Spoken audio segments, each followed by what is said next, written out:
طالبانو ورونو دا رق او غلامیت په اسلام کې دا له اسلام نه مخکې و چې اسلام لا راغلی نه و. انسانانو په دنیا کې دښمن سره به چې جنګ وکړو د هغې بندي به یې ونیو نو هغه د غلام په شکل استعمالو. او د اسلام له راتګ سره دغه د غلامیت مسئله په خپل حال پاتې سوه. صرف دومره کار وکړل سو چې د اسلام نه مخکې د غلام مسئله چې وه ډېر د ظلم نه ډکه مسئله وله. معاصر علما وایي ویو زمانه کې غربیان او اروپایان په موږ یو اعتراض کوي چې د اسلام دین چې دا د ظلم دین ده، ځکه د اسلام په دین کې غلامیت چې ده دا پکې ده او اعتراضونه ورباندې کوي. او دوی چې کله د غلام مسئله اوري د تاریخ په اوږدو کې د غربیانو خپل منځ کې جنګونه چې سوي دي په هغې کې یو تر بله چې دوی غلامان استعمال کړي هغه یې ذهن ته درېږي. اسلام کې هم صحیح د غلامیت شته خو دا یو اصل لري، ورته یو قانون لري. د جاهلیت په زمانه کې غلامیت و له اسلام نه مخکې خو دومره ظلم ورسره کېده د انسان په سترګه غلام ته نه کتل کېدل. اسلام چې راغی نو په اسلام کې د دې غلام دپاره حدود مقرر کړل. په هغې وروسته خبر کوو څه ضرورت ده چې اسلام یو سړی غلام جوړوي. ګوري طالبانو کله چې جنگ وسي او په جنگ کې دښمنان ونیول سي که نه جنگ وسي او په جنگ کې دښمنان ونیول سي درې حالته اسلام لري. د مسلمانانو امیر درې حالته لري، یا به یې مړه کوې، یا به غلامان تر جوړوې، یا به د فدیې په مقابل کې خوشې کوې، یا به بدون د فدیې د مقابل نه خوشې کوې. څلور صورته دا بندي لري، کافر بندي چې ودینیو. اوس که ټول مړه کوې بندي دې ونیو، که ټول مړه کوې نو دا هغه ضیاع د قوې بشریې راځي. نو انسانان هم باید ټول ونه وژل سي. لکه دښمن سره چې ته جنګ کوې د هغې بندیان نیسې د انسانانو قوې بشري ختمیږي، ټول باید هم نه وژل سي. که چېرته ټول خوشې کوې بیرته نو دښمن ته جرأت ورکوي، دښمن جرأتمن کېږي چې ځه بې له غمو خوشي کوي نو بیا هغه ته راځي، جرأت دښمن پیدا کوي. نو دا یم لاره نه ده چې ټول دې خوشي سي. او که ټول خوشي کوې ذاتي که دغسې خوشي کوې او که د فدیې په مقابل کې خوشي کوې دښمن جرأتمن کېږي. نو یوازینۍ لاره پاتې سوله چې هغه د استرقاق لاره ده چې اسلام وایي چې غلام د رقیق دغه بندي د رقیق غلام وګرځول سي. خو دا طالبانو داسې غلام نه ده لکه څنګه چې غربیان ترېنه تعریف کوي. د دغه غلامیت دپاره په اسلام کې خپل حدود مقرر دي او د هغې دپاره د انسان په سترګه کتل دي، دی تربیت کول دي، دوی ته حقوق ورکول دي. الله عز وجل قرآن کې وایي وبالوالدین احسانا وبذي القربى واليتامى والمساكين والجار ذي القربى والجار الجنب والصاحب بالجنب وابن السبيل وما ملكت ايمانكم. لما ملکت ایمانکم چې غلامان دي له دوی سره احسان وکوي. دا طالبانو د قرآن سپارښتنه ده چې دا بندي دی چې ونیو ده ته موږ د انسانیت په سترګه ګورو. قرآن په دې باندې وصیت کړی چې تاسې له دوی سره احسان وکوي. رسول الله صلی الله علیه وسلم حدیث ته ابو داود کې راځي من لطم مملوکه او ضربه فکفارته ان یعتقه. چا چې خپل غلام یو څاپیړه ووه کفاره یې دا ده چې ازادوي به یې. طالبانو اسلام دومره ډېر احترام ورته لري غلام ته. چا چې خپل غلام یوه څاپیړه ووهه دا غلام به ازادوي.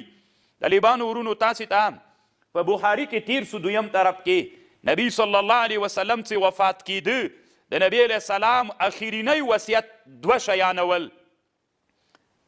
كانت عامة وصیة رسول الله صلی الله علیه وسلم حين حضره الوفاة وهو يغرغر بنفسه الصلاة وما ملكت أيمانكم. دوا وصیت رسول الله صحابه ته وکړل، الصلاة ای صحابه پس د مرګ د ایمان مانځه باندې ډېر پابندي کوئ، او ما ملکت ایمانکم کوم غلامان مو چې د لاس لاندې دي د هغې غلامانو سره تاسې ښېګڼه وکئ، انسانیت ورسره وکئ. غلامیت په انسان کې دا معنا نه چې کوم غربیان یا امریکایان یا ملحدین د دې تعریف کوي. د غلام تعریف اصل کې دغه تعریف و. طالبانو ورونو غلامانو ته په اسلام کې دومره ښه سترګه باندې یو ښه تعامل سره کېده. په یو قرن کې په یوه زمانه د تابعینو کې 4 کسان چې لوی لوی علما ول، اصل کې غلامان ول، په غلامی نیول سوي ول، بیا آزاد کرده شده غلامان ول، خو الله دوی ته څومره لوی علوم ورکړي ول.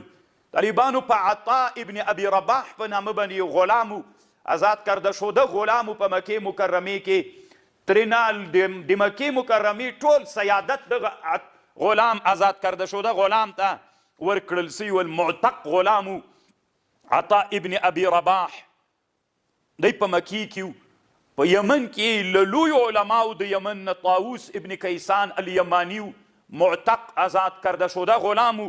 یزید ابن ابي حبیب په مصر کې آزاد کرده شده غلام. مکحول دا طالبانو کله چې د کابلستان فتح راغلی دا سړی کابل نه نیول سوی ده، دا مکحول شامی دی کابلی د طالبانو دی آزاد کرده شده غلام. الله عز وجل مکحول شامی ته لوی علم ورکړی. ضحاک ابن مزاحم چې دا بلخیو دیم آزاد کرده شده غلام. نو دی طالبانو په حجاز کې یو له لویو علماو نو دا ټول د یو عصر خلک ول، او د خپل عصر دغه ریاست ته علوم الله دوی ته ورکړي. نو غلام ته اسلام یو مرتبه ورکړې وه. د غلام چې کوم تعریف په نننۍ ټولنه کې د اسلام په ضد کیږي دا غلطه خبر ده. اسلام د دې په خاطر باندې که ټول مړه کوي د انسانانو ضیاع راځي، که ټول ورخوشي کوي دښمن ته تشجیع کیږي. دا د دې په خاطر چې د ځان سره یې وساتي، په اسلامي فکریه او تربیت باندې وروزي. دغه 15 واړه مې چې درته نومونه یاد کړل دا کافران ول، په جنګونو کې نیول سوي ول. الله عز وجل د مسلمانانو سره په استرقاق او په غلامیت پورې ښودلو دومره لوی لوی علما جوړ کړل چې نن امام بخاري وایي حدثنا مکحول شامی او طاووس بن کیسان حدثنا عطاء بن ابي رباح ضحاک بن مزاحم دومره لوی لوی علما الله تیر جوړ کړل. دا رق مرتبه چې د مسلمانانو سره دی هغه کافرانو یو قسم د تربیې مرتبه ده. دا بله مسله شوله. طالبانو علامه صدیق حسن خان القنوجي الدهلوي اوی طالبانو اسلام کې مسلمانانو د غلام آزادول یو صدقه بللی ول. لکه نن بخاري کې یو باب راځي چې کله لمر تندر ونیو نو دا د الله یو عذاب راغی، په دې وخت کې به ته اعتاق کوې. د اعتاق یو ازادي د غلام چې وه دا یوه صدقه وله. انسان ته طالبانو د انسانیت په سترګه باندې کتل دا د مسلمانانو. تاسې فکر وکئ طالبانو ورونو، دا اوس که تاسې دا میډیا ګورئ په دې کې مثلا دوی یو سپی چیرته ګیر کړی وي که نه، نو هغه سپي باندې تداوي وکړي نور یو قسم حیوانات هغه وي اس وي بیا هغه تداوي پرې وکړي بیا ویډیو نشر کړي خلکو ته چې موږ خو دومره څوک یو. یعنې هغه بشریت یا حیوانیت ته دومره احترام لرو. دروغ وایي طالبانو. راځئ کتابونه به سره وګورو. دا چې مسلمانان بیچارهګان یا هسې په نوم مسلمانان دي یا طالبانو مسلمانان چې دي د کافرانو، نن تاسو فکر وکئ تنها دغه جنگ چې په غزه کې روان ده، یعنې طالبانو حیوان ویډیو خو به خپره کړي چې دغه ورسره کوم. هغه کارونه د انسانیت خو څه کوي چې سپی به هم دغسې کارونه ونه کړي. دومره د خاورې سره هغه انسانان ماشومان خلک ټول یې تباه کړل. طالبانو اسلام دین چې ده دومره د مرحمت او د مهربانۍ دین ده، دومره مهرباني او مرحمت پکې ده چې د دښمن د ونیو او بیا بیرته دا دښمن آزادول دا څومره لوی ثواب لري. رسول علیه السلام د خپل عمر په اندازه باندې غلامان آزاد کړي ول. 3 غلامان د آزاد کړي ول. عایشې رضی الله عنها 9 غلامان آزاد کړي ول. ابوبکر صدیق رضی الله عنه هم ډېر غلامان آزاد کړي ول. عباس ابن عبدالمطلب د رسول علیه السلام تر او یا غلامان آزاد کړي ول. عثمان رضی الله عنه چې کله محاصره و 100 دانې غلامان آزاد کړل الله دې پاره. حکیم ابن حزام چې و 100 دانې غلامان آزاد کړي و. عبدالله ابن عمر 100 دانې غلامان آزاد کړي ول. او ذوالکلاع الحمیري ورته ویلې 8,000 غلامان طالبانو په یوه ورځ آزاد کړي ول. عبدالرحمن ابن عوف 10,000 غلامان آزاد کړي ول.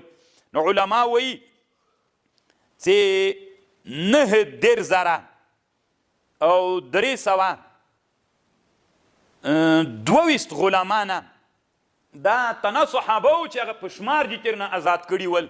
نو د غلامیت مسئله داسې نه ده طالبانو ورونو چې دا لکه نن یې چې کافران څنګه فکر کوي ډېر د انسانیت نه. که تاسې په یاد وي حماس مجاهدینو سره اوس هم الحمدلله بندیان شته، 200 بندیان دي. هغې کې یو څو ښځې خوښې کړلې دومره متاثرې وې، یعنې کېدلی سي الله هغه څو ورځو زندان کې دوی دومره متاثر کړي چې ایمان یې الله نصیب کړي. بیا دوی خو میډیا باندې بندیز ولګو چې هغه خلک دې نه غږېږي. موږ سره طالبانو ښه مثال د نن عصر دپاره موږ سره په افغانستان کې یو بریکډال په نامه یو چا زندان تیر کړ امریکایانو کې. الله یې ایمان نصیب کړ که نه. څوک دې د دې فکر نه کوي چې غلام څه معنا.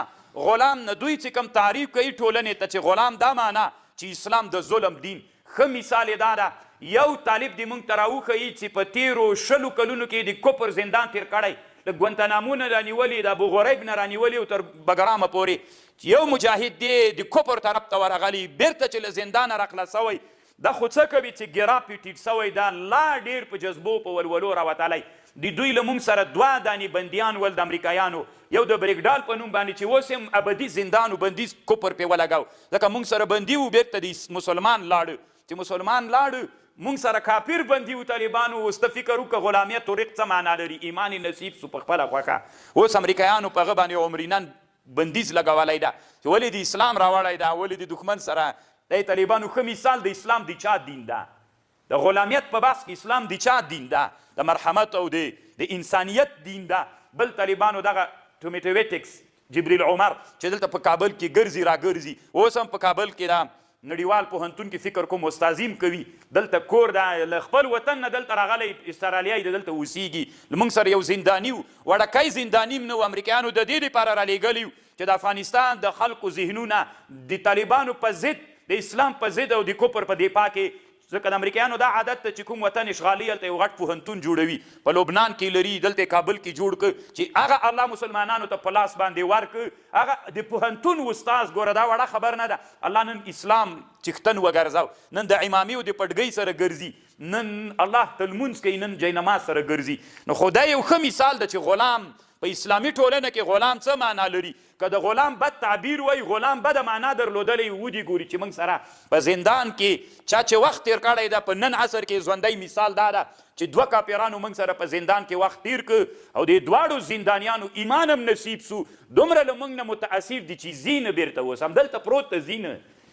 نعره تکبیر، نعره تکبیر.